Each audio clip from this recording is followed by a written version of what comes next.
Good morning, everybody. I'm Ed Parcaut here with Mike Kelly, and we're Real Estate Jerky Daily. I'm still trying to wake up. Man, I've Working. been up since 5. Well, I usually am, but I not know today. you are. I know you are. It's good you got some sleep so Well- we can attack this crazy Wednesday. Sleep. That's all it says. I went to bed early, which I didn't. Yeah. Well, that's true. Well, it's just been Tuesdays and Wednesdays are like my busiest days. I mean, like 12-hour days. Like yesterday, I started at 5 and I got out of here at like 6. Yeah, something like that. Did you go to the bathroom at once? You go to the kitchen? I went and made me maybe lunch or breakfast, I should say, because I don't eat lunch. I eat breakfast. Yeah. And then came back and I ate it here and kept working. Good boy. Well, it's just one of those days where, I've been busy. I keep telling people, send me your vets, and they are. And I had one that reached out to me from an agent, and they were approved with something United. We'll just leave it alone there. If you guys know who I'm talking about. Yep. And they were like, okay, well, we need really like 575, and they were only getting 535 but there, and I had them approved for 655. Wow. Yeah. It's just people do debt to income ratio on VA, and you do not use debt to income ratio on VA. You use residual income. The only time DTI comes into play is if they have a low FICO score, and you got to go like a automated, a manual underwrite, which I don't really do those. I get your FICO score up. Yep. It sounds better like they for had you. Fairly good FICO score to begin with. Oh yeah, there was no reason they shouldn't have been here from the beginning, except for the fact that I know what I'm doing, and I guess that place does not. And I'll shut up because I don't want to get sued. Do you want to do your numbers real quick, and then because I got a lot to go I know how I can. Watch this. Boom. Okay, there they are. Okay, we're gonna go back here. What's wrong with that? Just teasing. Oh, 3182, 3183. It says, and our listings are up a little bit because we were in the threes. What week are we in? What week is this? Last week or this week? This is as up of to today. So 1/1/24 to today. As of today. Oh, or after. Okay. Well, that's from there to okay. Yeah. So how many is that per month? Mr. Calculator. It's okay. I'm going to do it. We're 11. Are we in the second week or the first week still? I would say we're the 1.5 week. I don't think so, but okay. First week of December, so 11. So 11.5. That didn't work. No. So I'm thinking it's 282. 276. See, it was so close. I was only off by 6. So we're going down. We were averaging 280. Yeah. So that's we've moved into the months where a lot of realtors don't work. A lot of people don't want. I'm sorry. This whole year, a lot of realtors did not work. I saw a thing yesterday, and it kind of blew me away. The first time I saw it, thanks for moving that back.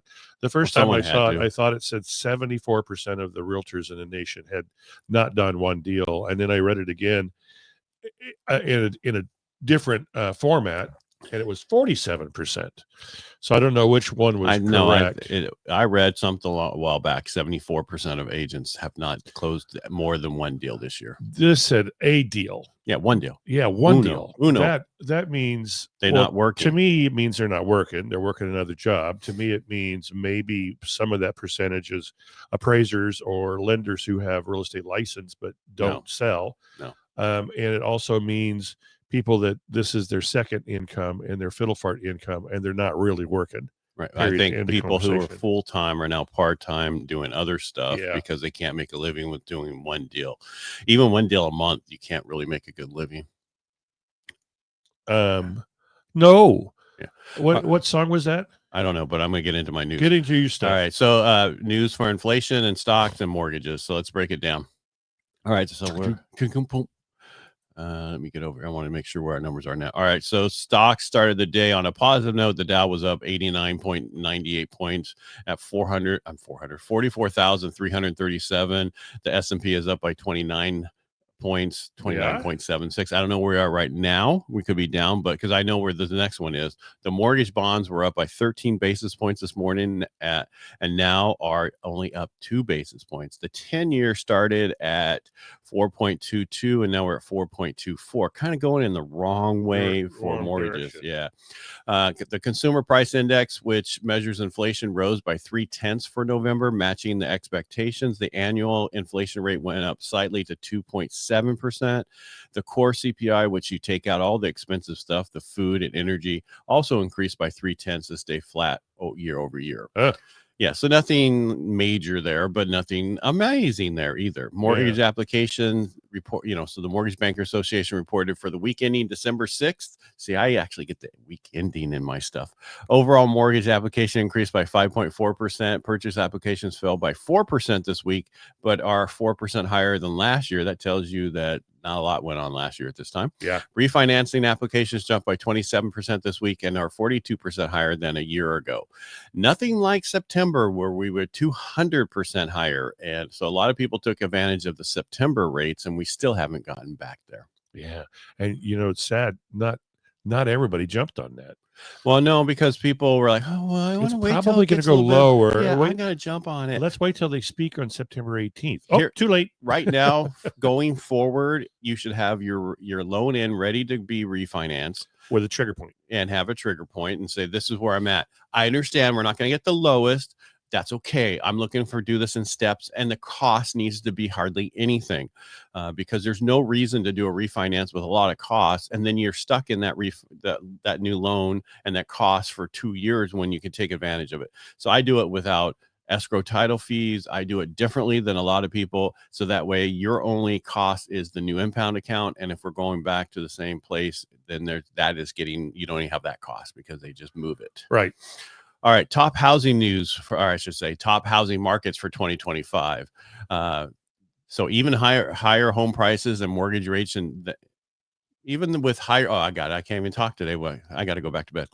Okay. So even with the higher home prices and mortgage rates in 2024, certain markets in the South and West are expected to grow in 2025. According to Realtor.com, these top 10 markets for 2025 are... They're not. They're on the page, so you got to tell. Yeah, just name one market do you think? Are we talking counties or states? City and state. City and state. Well, I would say Los Angeles, California. Going to grow? Going to grow. No, that's going to shrink, but that's move on. So number 10, Greensboro, North Carolina.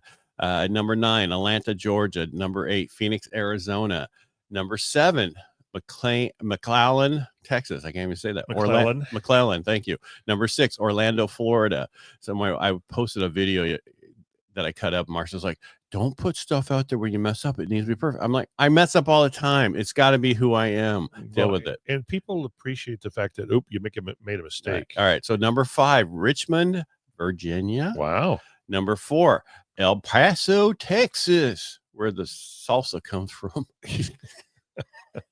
Virginia Beach, Virginia is number 3, Miami, Florida, number 2, and Colorado Springs, Colorado is number 1. Really? Yeah. These markets offer more affordable homes, more listings, and special mortgage options for buyers. Many of these markets are popular with young families and military households. That's the thing. Virginia's got a ton of military places. Remote and hybrid work opportunities are helping buyers balance lower incomes in those areas. Some markets like McAllen, I can't even say, El Paso, Miami, and Greensboro, I'm just going to keep going, have higher shares of homeowners who own their home outright without mortgages, which protects them from rising mortgage rate. Outlook for 2025, home sales are expected to rise slightly by 1.5%, totaling just over 4 million homes would be sold in next year. Wow. So the takeaway from news today, I would say that things are looking rosy. News shows steady inflation, rising stocks, strong growth potential for certain housing markets in 2025. So if you're looking to buy, refinance, or invest, staying informed can help you make those smart choices. So thanks for tuning in to what we do every day and on the weekend. Yeah. Yes. And that's all. That's pretty much what I have right now. I don't see anything else going on. Did you have anything else you want to add? No, it was surprising to me that the number was that high of realtors who had not done at least one deal. Even some people who've worked this year, I'm surprised what their numbers are.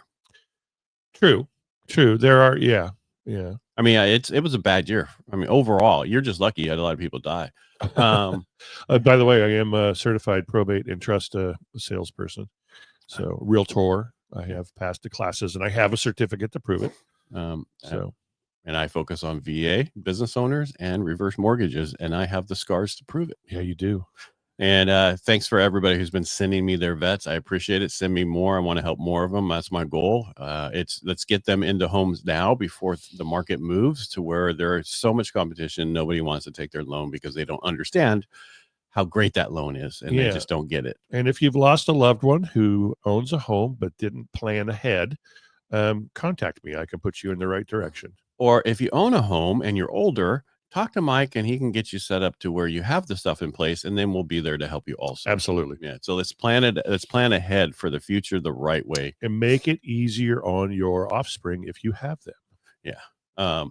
So the person that you helped here down the street, when they sold their home, that used to be married to my mom, is totally screwing my niece. He's still doing it. Yeah. So here, what happened is that he helped everybody in the family buy a house, and they said that was your house. Yeah. Now that my little sister passed, she didn't have the house in her name. It was still in the trust name, but in the trust it says that my niece and nephew they get to split it. Right. It's their house.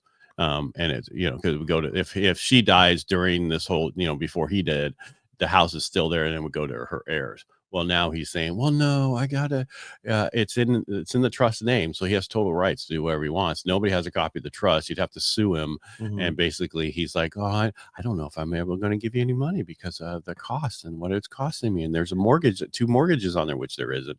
I'm just saying, you guys, be careful. Family will screw you. Some people at the end, because all they care about is money. So that was just a little thing, caveat to get it all in writing. If somebody helps you buy a house and it's your house, please get it out of their name as soon as possible, because this is what can happen. Greed sets in.